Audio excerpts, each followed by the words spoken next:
Alright, so we're doing exercise 5b, and in this video I'm going to be answering question 6e, which is asking us to sketch the graphs of each of the following relations, stating the range of each. So in E, we are given y equals negative x squared plus 2x plus 3. In order to sketch this, we're going to need three things. We're going to need our turning point, then we're going to need our x-intercept, we're going to need our y-intercept, and then we're going to sketch it. Okay, so let's begin by finding our turning point, and I'm going to do this by completing the square.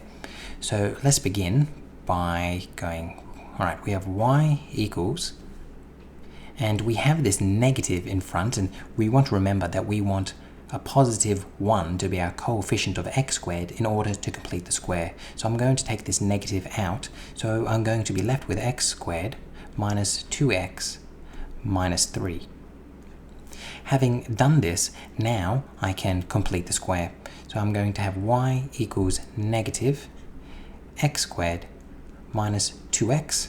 Remember that my next step here is going to be taking my coefficient of x, which is negative 2, halve it, which will be negative 1, then square it, which will be plus 1. I then am going to minus it, and then put my minus 3 on the end. Now, this right here is a perfect square, so in my next line I can write y equals negative, keeping my bracket, have another bracket, these brackets are important, I'm going to get x minus 1 squared. And then I'm going to have minus 1 minus 3 is going to be minus 4.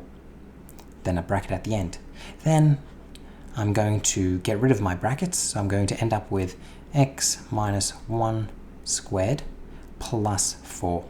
So now I can tell you what my turning point is going to be. My turning point is going to be this, but positive, so 1 and 4. Let's now move on to my x-intercept. There are a few ways we could go about solving my x-intercept. What I'm going to do is, well, let's first thing remember important, that to find my x, I'm going to have to let y equal 0, but I'm going to use this right here. I'm going to use this. So I'm going to say 0 equals negative x squared minus 2x minus 3. And you're going to see why I'm going to do this. First things first, if this is 0, I can immediately get rid of this negative by dividing by each side by negative 1. So I'm just going to rub that out. That really just isn't going to affect us. I'm now going to factorize this. So I'm going to get 0 equals, I'm going to need two numbers which I can times together to get negative 3, which plus together to get negative 2. So that's going to be x minus 3, x plus 1. Negative 3 times 1 is negative 3, negative 3 plus 1 is negative 2. Now I'm going to set each of these equal to 0, so x minus 3 equals 0 is going to get me x equals 3 as one intercept. Then I'm going to set this equal to 0, so I'm going to get x plus 1 equals 0, which is going to be x equals negative 1. So I have my turning point, I have my x-intercept, I have my two x-intercepts, now I have to find my y-intercept. My y-intercept, I know to find this, I'm going to have to let x equal 0. And for this one, I'm just going to take this from the very beginning. The y-intercept is always a nice one to find. So it's going to be y equals, well, this will be 0. This will be plus 2, 0. Whoops. And then plus 3 on the end. So what you can see, I'm going to have 0 plus 0 plus 3.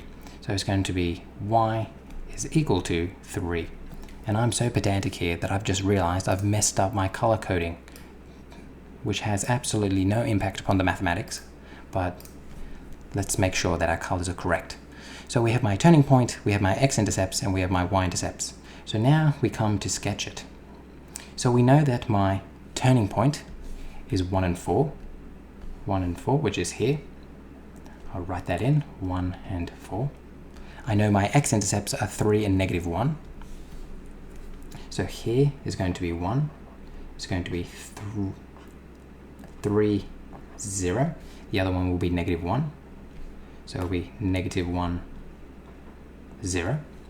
And we know my y-intercept is y equals 3, which is going to be here. So I can write that one in as well. So that will be, where's the nicest place to put this?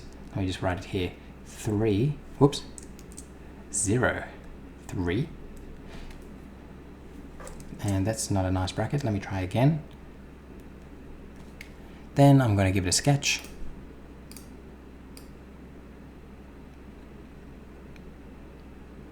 Perfect. All right, that's pretty good. So I have my x-intercepts, I have my y-intercept, and I have my turning point. So I've properly sketched it. And now there's one more thing I need to do, and that is state what the range is going to be. What is my range going to be? Whoopsie daisy. My range.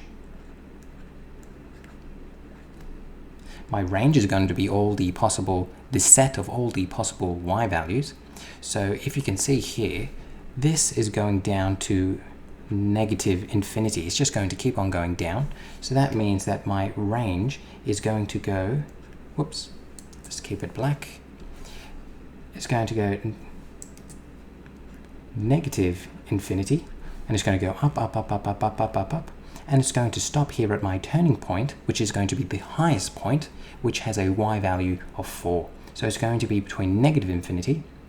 Sorry, it's going to go from -infinity to 4. And a square bracket because it's including that.